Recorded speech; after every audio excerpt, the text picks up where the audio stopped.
नमस्कार, आप देख रहे हैं प्रदेश का भरोसेमंद news channel India news Rajasthan. मैं हूं आपके साथ पराग गुप्ता। स्वागत है आपका हमारे खास कार्यक्रम बोलो राजस्थान में। आज हम बात करेंगे प्रदेश में पानी की किल्लत पर। प्रदेश में लोग पीने के पानी के संकट से जूझ रहे हैं। हालात कुछ यूं हैं कि कई जगहों पर लोग पानी खरीद कर पी रहे हैं। इसके अलावा कई इलाकों में पानी के टैंकर पहुंचाए जा रहे हैं, लेकिन ये काफी नहीं साबित हो रहा। प्रदेश में भीषण गर्मी का दौर जारी है। पारा 45 डिग्री के पार तक पहुंच रहा है। इस तपती गर्मी के बीच प्रदेश में पानी की किल्लत लोगों के लिए परेशानी का सबब बनती जा रही है। नदियां नाले सूख रहे हैं। कई गांवों में पानी की इतनी कमी है कि वहां पर लोग अगल बगल के गांवों से भी पानी लाने को मजबूर हैं।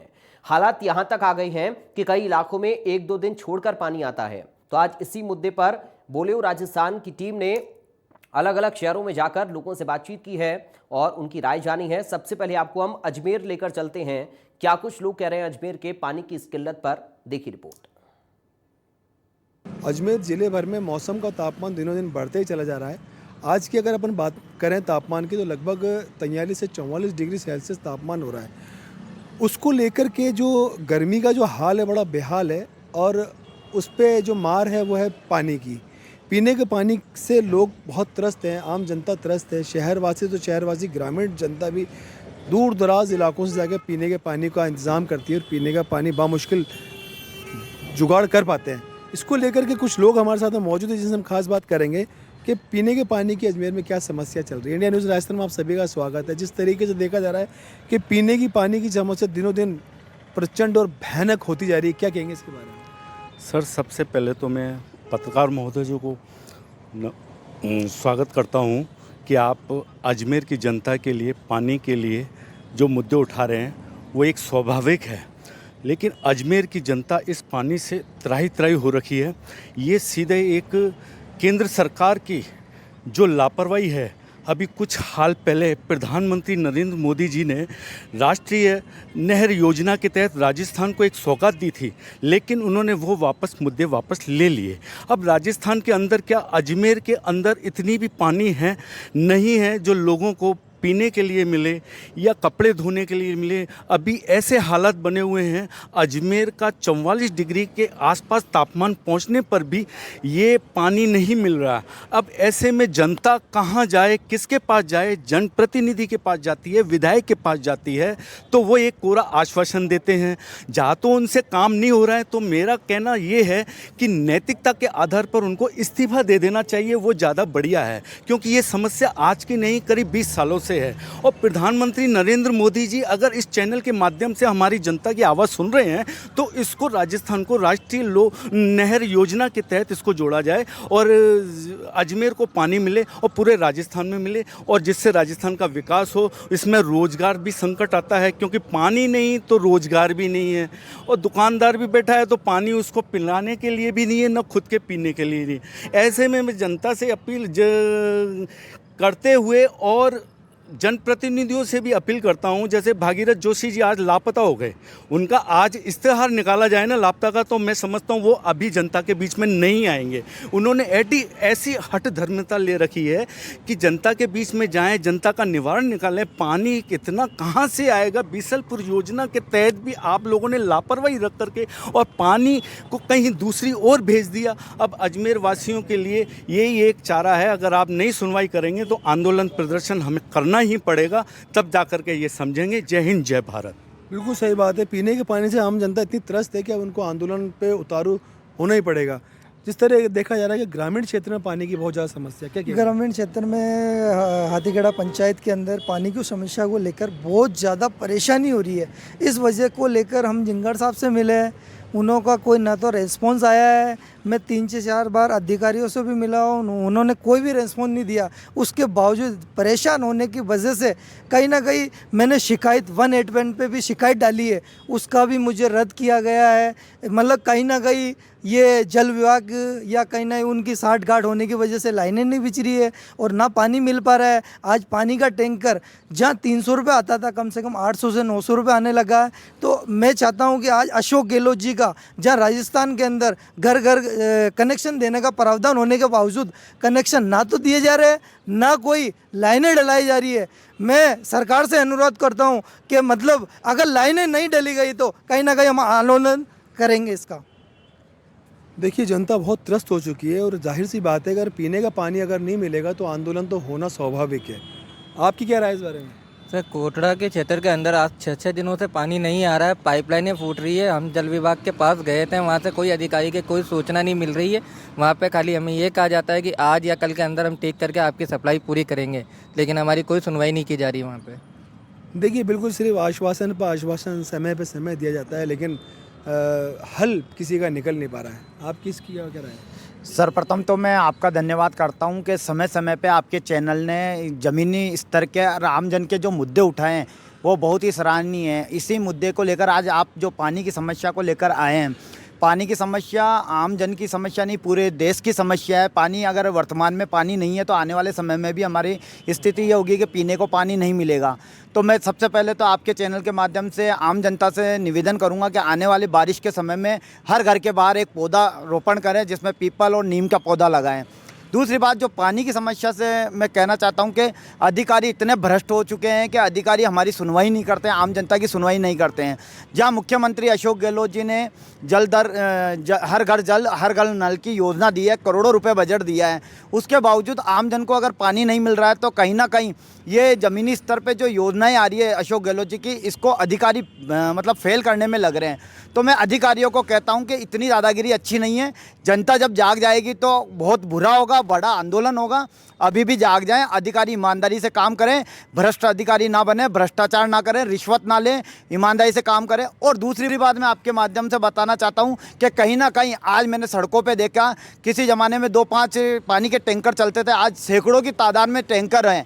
तो इसका मतलब कहीं ना कहीं जलदाय विभाग की साठगांठ है। और जलदाय विभाग में जो प्राइवेट ठेकेदार निजी ठेके पे जो दिया गया काम, उसमें भी कहीं ना कहीं साठगांठ से फर्जी नल कनेक्शन भी दिए जा रहे हैं। और डायरेक्ट मोटरें जो पब्लिक लगाती है, मैं उनसे निवेदन करता हूं कि घर में डायरेक्ट नलों में मोटर ना लगाएं। अगर आपके पानी का प्रेशर नहीं आ रहा है तो आप 181 पे भी शिकायत करें, राज्य सरकार का पोर्टल बनाओ उस पर भी शिकायत करें, अधिकारियों के पास जाए, कलेक्टर के पास जाए, लेकिन इस तरह का काम ना करें जिससे हम आपको आपकी वजह से किसी और को भी परेशानी है।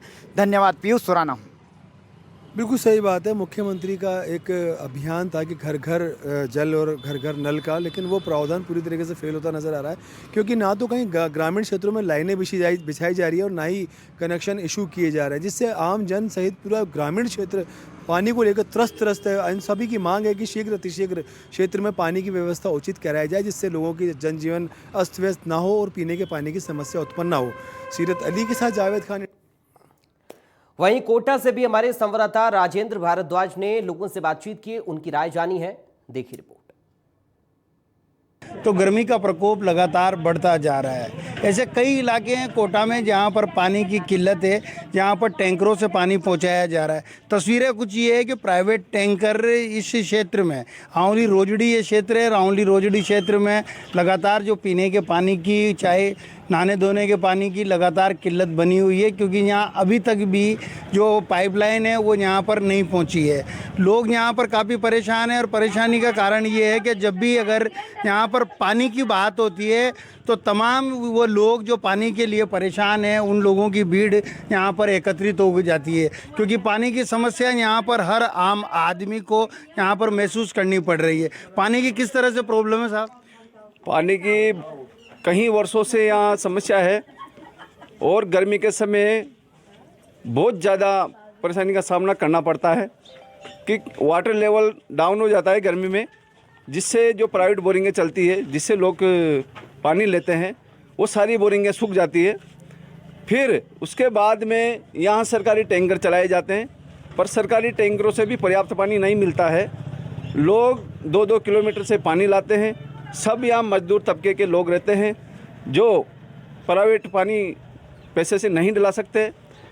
बहुत सारी समस्या है। यहाँ पाइपलाइन है ही नहीं। जो पाइपलाइन है बोलाबास प्रोजेक्ट योजना की, वो सारी क्षतिग्रस्त हो चुकी है, उसमें बिल्कुल पानी नहीं आता। लोगों को काफ़ी परेशानी का सामना करना पड़ रहा है, पर सरकार का यहाँ पर कोई ध्यान नहीं है। इसका स्थायी समाधान करने का किसी ने आज दिन तक प्रयास नहीं किया। यहाँ बहुत सारी पानी की बहुत बड़ी किल्लत है। देखिए, यहाँ पर ये तमाम लोग हैं, तमाम लोग ये इसलिए इकट्ठे हुए हैं कि कहीं ना कहीं कोई इनकी फरियाद सुनेगा और कहीं ना कहीं इस पानी की समस्या से निजात दिलाएगा। सर, आप यहाँ के निवासी हो, सर पानी की कितनी समस्या है? यहाँ पर पानी की इतनी भयंकर ज़्यादा समस्या है क्योंकि प्राइवेट टैंकरों से ही पानी लिया जाता है। हर टैंकर वाला 450 रुपये से कम से कोई टैंकर नहीं डालता है। पानी की मटकी के भरने के लिए 25-25, 50-50 रुपये दिए जाते हैं, तब जाके यहाँ पे पानी। कोई नेतागण यहाँ के जो हैं, जो परिश्रम करते हैं, प्रयास करते हैं, बाकी सरकार का रावड़ी रोजडी पे किसी प्रकार का कोई ध्यान नहीं है। सिर्फ मन मर्जी से वोटों की राजनीति करते हैं और पानी की विशेष करके यहाँ पे विशेष समस्या है। महिलाओं को पानी की समस्या से काफ़ी ज़्यादा जूझना पड़ता है। और देखिए यहाँ पर कि जब इंडिया न्यूज़ राजस्थान की टीम पहुँची है तो यहाँ पर कितनी सारी महिलाएं यहाँ पर इकट्ठी हो गई है। क्या नाम है आपका और पानी की क्या समस्या है? बहुत ज़्यादा समस्या है, पानी नहीं आता बिल्कुल भी इस लाइन में, वहाँ तक ही पानी रुक जाता है, पानी नहीं पहुँच पाता इधर की साइड। तो फिर घर का काम कैसे होता है? टैंक डलाते। तो देखिए यहाँ पे प्राइवेट पानी तो परेशानी आती है। पानी की किस तरह समस्या है भाई? शिव प्रास लाओ तो टेट बाल्टा बरबर पीपिया का बांध खाता लाया जाओ, आज में काम कर बजाओ यहाँ पानी बरगू। देखो ये तमाम वो जो पानी भरने के लिए उपकरण है, क्योंकि टैंकर यहाँ पर पहुँचा है और टैंकर पहुँचने के बाद में पीने के पानी के लिए यहाँ पर लोगों को 3 से 4 किलोमीटर जाना पड़ता है। कितनी समस्या है पानी की? बहुत समस्या थी, हम खाता है पानी का बना जाका पीपा को पानी ना हो और टैंकर सुनाऊंगा का पिएगा। ये तोड़ दी टैंक बहुत समस्या पानी घनी समस्या से पानी की। तो खाली 3 जगहों पानी भरी हो पीपा को पानी हो पानी कहाँ तक गरीब आदमी का कतरा टैंक डलाया ही जाऊगा। देखो गंदा पानी और दूषित पानी पीना तो अलग बात है, मगर यहाँ पर लोगों को पीने के लिए पानी भी उपलब्ध नहीं हो पा रहा है। पानी कितनी समस्या आ रही है? घनी आ रही। सीधा आपको उदयपुर कांग्रेस के चिंतन शिविर में लेकर चलते हैं, जहां पर प्रेस कॉन्फ्रेंस कांग्रेस पार्टी की चल रही है। रागिनी राय इस वक्त क्या कुछ कह रही हैं, सुनिए आप। तो निराला कहते हैं कि रोक टोक कितनी शक्ति है, कितनी क्षमता है, कितनी ताकत है, इस बात पर बहस करना या इस बात को प्रदर्शित करना सूरज को दीपक दिखाने के समान है। और शुरुआत में युवाओं के राजनीति में प्रतिनिधित्व वाले मुद्दे से करना चाहती हूं, और इसीलिए मुझे लगता है कि महाप्राण निराला की कुछ पंक्तियां बहुत उपयुक्त हैं जो आप लोगों के साथ साझा करके मैं अपनी बात की शुरुआत करूंगी। तो निराला कहते हैं कि रोक टोक से कभी नहीं रुकती है, यौवन मद की बाढ़ नदी की किसे देख झुकती है, गरज गरज वो क्या कहती है कहने दो, अपनी इच्छा से प्रबल वेग से बहने दो। तो कहते हैं कि नौजवान क्या नहीं कर सकते, तख्तो ताज पलट सकते हैं, इनकलाब ला सकते हैं, हवाओं का रुख बदल सकते हैं। और जब चुनाव आता है तो सबसे ज्यादा सब्ज बाग नौजवानों को ही दिखाए जाते हैं। 2 करोड़ रोजगार से लेकर नाली की गैस में पकौड़े तलने तक, 8% की बेरोजगारी दर से लेकर हाथों में डिग्री और अपॉइंटमेंट लेटर न देकर पत्थर, लाठी और तलवारें पकड़ाने तक। मुझे लगता है देश का पत्रकार भली भांति जानता है कि नौजवानों की आंखों में किस तरह से धूल झोंकने का काम हुआ है, नौजवानों को किस तरह से बरगलाने का काम हुआ है। अब चूंकि मैं खुद एक छात्र नेता रही हूं, हम छात्र शक्ति को, युवा शक्ति को राष्ट्र शक्ति कहा करते थे, आज भी माना जाता है। और ये कहा जाता है कि किसी भी देश के नवनिर्माण की नींव का पहला पत्थर नौजवान अपने कंधों पर ढोते हैं। ये कहा जाता है कि जब भी किसी देश का नाम विश्व पटल पर स्वर्णिम अक्षरों में लिखा जाता है तो उसकी कलम नौजवानों के हाथ में होती है। ऐसी परिस्थिति में देश में नौजवानों की राजनीति में प्रतिनिधित्व की क्या परिस्थिति है, पॉलिटिकल पार्टिसिपेशन किस स्तर पर है नौजवानों का। मैं समझती हूं ये भारतीय राष्ट्रीय कांग्रेस के लिए और नव चिंतन संकल्प शिविर के लिए एक गहन समीक्षा का और गहन मंथन का विषय है। हम पार्टिसिपेटरी डेमोक्रेसी की बात करते हैं, अगर नौजवान उसका हिस्सा नहीं होगा, अगर नौजवान उससे विमुख होगा, तो क्या सच में लोकतांत्रिक मान्यताएं, लोकतांत्रिक प्रणाली इस देश में पूर्ण रूप से काम कर पाएगी? ये एक बड़ा सवाल है जो यूथ एजुकेशन और एम्प्लॉयमेंट कमिटी इस शिविर की बहुत ही गंभीरता से इस बात पर चर्चा कर रही है, डिलिबरेशन और डिस्कशन कर रही है। मैं बताना चाहती हूं कि दुनिया का हर 5वां नौजवान भारतीय है और भारत में नौजवानों की जनसंख्या करीब 55% है।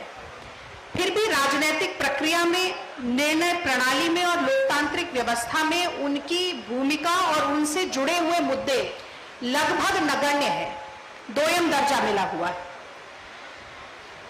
ऐसे प्रतिकूल वातावरण में इस कमेटी ने ये सोचा है, ये प्रस्ताव आगे रखे हैं और इन पर चिंतन के बाद ऐसी पूरी आशा है कि इनको हम क्रियान्वित भी कर पाएंगे।